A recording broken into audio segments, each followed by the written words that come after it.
Conte et raconte Lucas, fils de tigre.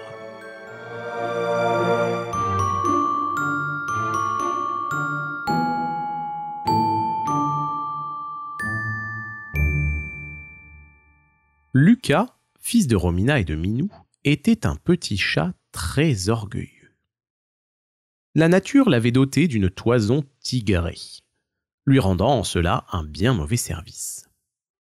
« Tu crois que je suis un chat, un vulgaire chat de gouttière ?»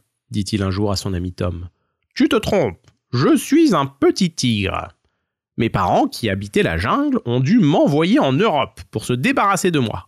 Mais dès demain, je me mettrai en route pour mon pays natal. » Et en effet, le lendemain, Lucas prit comme point de direction le soleil à l'heure de son coucher, et il s'en alla. Il voyagea pendant 30 jours et 30 nuits, effectuant une partie du voyage à pied, jusqu'au moment où il s'embarqua pour franchir la mer.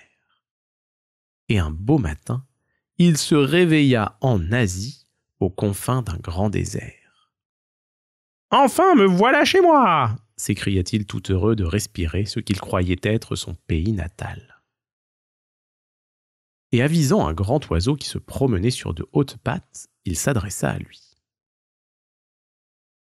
« Oh oh oh ! Comme les canards sont grands dans ce pays !» L'animal auquel s'adressait notre chat était une autruche, naturellement. Quand elle vit s'approcher d'elle ce petit animal qui avait osé le traiter de canard, elle lui décocha dans les côtes un formidable coup de patte qui envoya Lucas rouler sur le sable à une trentaine de mètres de là. Ce fut sa seule réponse, et bientôt elle s'en alla. Le pseudo-tigre reprit bientôt ses esprits et décida de s'enfoncer plus avant dans le désert, non sans avoir hurlé à l'autruche qui était bien loin à l'horizon « Je te retrouverai quand je serai grand et tu auras affaire à moi !» Et Lucas arriva un beau matin dans un pays peuplé d'animaux divers, dont il avait déjà vu des échantillons au jardin des plantes. Bravement, il s'avança au-devant du troupeau et s'écria « Bonjour mes amis, je suis le fils du tigre royal !» Des ricanements railleurs et sceptiques répondirent à son appel de bienvenue. Un éléphant le saisit alors avec sa trompe et le fit tournoyer en l'air, puis le projeta à une hauteur telle que Lucas en eut le vertige. Notre tigre manqué, en retombant, heurta la corne d'un rhinocéros.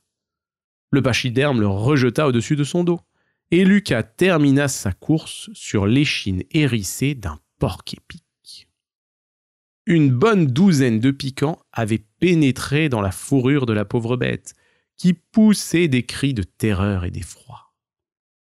Mais notre pauvre Lucas n'était hélas pas au bout de ses peines. Ne pouvant faire un mouvement car le moindre geste lui arrachait des cris de douleur, il se laissa transporter par le porc-épic.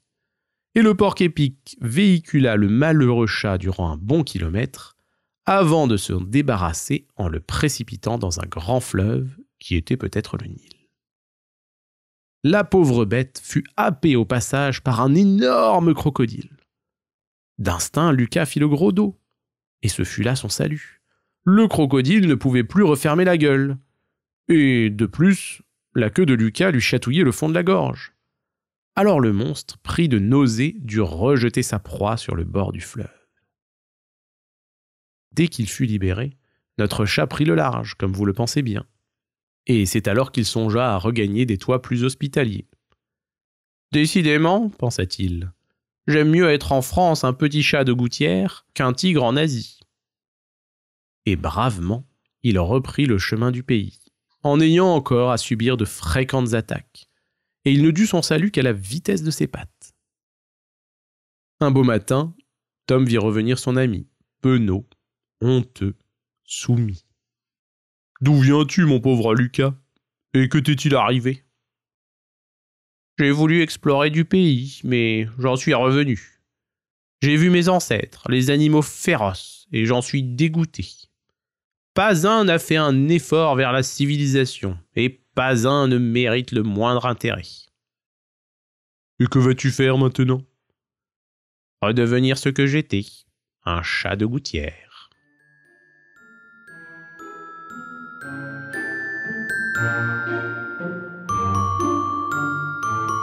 Retrouvez Contes et Racontes sur YouTube et en podcast. Contes et Racontes, préparez votre enfant à la lecture. Des histoires sans illustration pour faire travailler son imagination et un vocabulaire soigné pour apprendre des mots chaque jour.